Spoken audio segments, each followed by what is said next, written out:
रमेश अब बड़ा हो गया था। पढ़ लिख कर अब उसकी एक अच्छी सी नौकरी एक अच्छे से शहर में भी लग गई थी। कुछ दिनों के बाद उसके माँ बाप ने उसकी शादी एक सुंदर और सुशील लड़की से करा दी, जो कि वह भी नौकरी करती थी। अब रमेश और पत्नी दोनों जॉब करते हुए एक साथ एक ही शहर में बस गए। कुछ दिनों के बाद रमेश के पिताजी भी अब इस दुनिया को छोड़कर चले गए, जिसके बाद उनकी माँ एकदम अकेली सी हो गई थी। जिसके बाद कुछ दिनों के बाद रमेश अपनी माँ को अपने साथ रहने के लिए शहर ले आया। शहर में आकर रमेश की माँ खुद को एकदम अकेला पाती थी। इस तरह उन्हें भी अच्छा नहीं लगता था, लेकिन एक माँ अपने बेटे की हमेशा खुशी ही चाहती है। सो धीरे धीरे वह शहर में रहना भी सीख गई थी।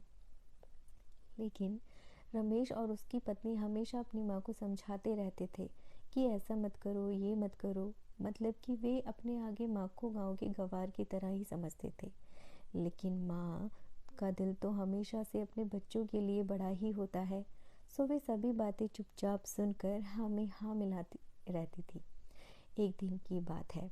सुबह रमेश की पत्नी को ऑफिस जल्दी जाना था। सो वह सब कुछ जल्दी से तैयार करके रमेश का खाना पैक करके ऑफिस चली गई। फिर इसके बाद रमेश भी जल्दी जल्दी तैयार होकर ऑफिस निकल गया था। फिर कुछ समय बाद रमेश की माँ ने देखा कि उसका बेटा तो खाने का लंच बॉक्स घर पर ही भूल गया है। तो माँ ने बिना देर करते हुए फटाफट ऑफिस पहुंच गई और पास में एक कुर्सी पर बैठ गई, क्योंकि कंपनी में बाहर के व्यक्तियों को अंदर जाने के लिए मना था। सो फिर बेटे को कोई दिक्कत ना हो इसलिए फ़ोन ना करके मैसेज किया। लेकिन रमेश अपने काम में इतना बिजी था, माँ के 100 मैसेज करने पर भी ध्यान ना दिया। लेकिन उसकी माँ बाहर कब से उसका इंतज़ार कर रही थी। इस तरह कई घंटे बीत गए और इस बीच कई मैसेज भी किया, लेकिन रमेश का कोई उत्तर आ ही नहीं रहा था। इस तरह रमेश की माँ को चिंता होने लगी। लेकिन रमेश अपनी माँ के कई मैसेज आने के बाद भी अंदर ही अंदर खूब गुस्सा होने लगा था। आज तो उसने तय कर लिया था कि आज घर जाकर माँ को खूब अच्छे से समझा देगा कि यह उनका गांव नहीं जो कुछ भी मनमानी करती रहेगी। और इस तरह शाम हो गया। अब रमेश घर जाने के लिए कंपनी के बाहर निकला तो देखा कि उसकी माँ तो वहीं खड़ी है, जिसे देखकर उसका गुस्सा 7वें आसमान पर था और बिना कुछ पूछे ही अपनी माँ को डांट फटकारने लगा कि पहले तब घर में खाली बैठे बैठे मैसेज से परेशान करती रहती हैं और अब तो उसके कंपनी में भी आ गई हैं। आखिर ये उनका गांव नहीं है जो मनमानी करती रहेंगी। यह सुनकर रमेश की माँ ने खाने का टिफिन रमेश की ओर आगे बढ़ा दिया, जिसे देखकर रमेश को अब समझते हुए देर न लगी कि वह अपना लंच बॉक्स भूल गया था, जिसे माँ ने उसे देने के लिए यहाँ आई थी। इसके बाद रमेश की माँ बोली, बेटा, भले ही तुम बड़े हो गए हो, बड़े शहर में रहने लगे हो, भले ही अच्छे बुरे की ज़्यादा समझ आ गई हो, लेकिन मेरे लिए आज भी मेरे कलेजे का टुकड़ा ही हो, जिसे मैंने बचपन से लेकर आज तक पालते हुए ही आ रही हूँ।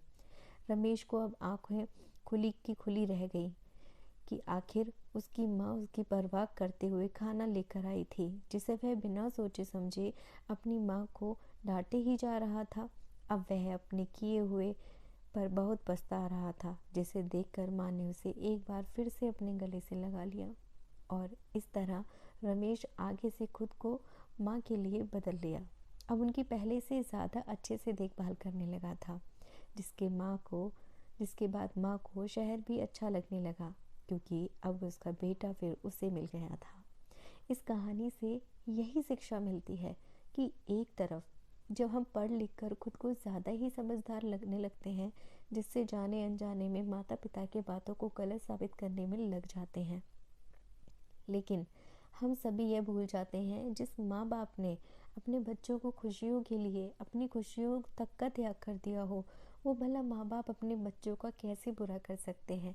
तो आपसे मैं यही रिक्वेस्ट करती हूँ कि अपने माता पिता को ज़रूर सम्मान दें, और अगर आप कहीं बाहर रहते हैं तो कम से कम दिन में एक बार ज़रूर उन्हें कॉल करें, क्योंकि वो कहते नहीं हैं लेकिन आपकी चिंता उन्हें रहती है। वो इंतज़ार करते हैं कि कब आप फ्री होकर उन्हें कॉल करोगे और वो आपसे बात कर पाएंगे, आपका हाल चाल ले पाएंगे।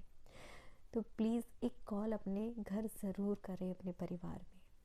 आशा करती हूँ आपको ये कहानी पसंद आई होगी। कहानी पसंद आई है तो प्लीज़ वीडियो लाइक कर दीजिए, चैनल को सब्सक्राइब कर लीजिए। धन्यवाद।